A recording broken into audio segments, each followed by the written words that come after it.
ప్రేమలో ఉంది. హారిక మేడం ఈ కంపెనీలో జాయిన్ అయిందే బాస్ కోసం. మరి అభినవ్ సార్ కూడా హారికని లవ్ చేస్తున్నారా? అవన్నీ మనకి చెప్తారా ఏంటి? ఆమె 2 years నుంచి ఇక్కడే పనిచేస్తోంది.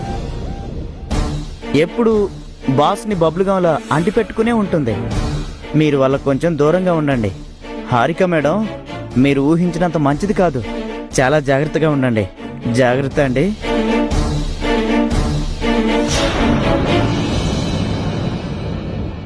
అభినవ్ నిజంగా హారికని ఇష్టపడితే నన్నెందుకు పెళ్లి చేసుకున్నాడు? తాతయ్య ఫోర్స్ వల్ల? అసలు అతనికి నేను నచ్చలేదా? ఇష్టం లేకుండానే నా ముందు ఇష్టం ఉన్నట్టు నటిస్తున్నాడా? నాకు మెంటల్ వచ్చేలా ఉంది. అలాంటప్పుడు నన్నెందుకు పెళ్లి చేసుకున్నాడు? బాస్, మీరు మీ భార్య మీ పెళ్లిని బయట పెట్టరా బాస్? లేదు, చెప్పాల్సిన టైం ఇంకా రాలేదు.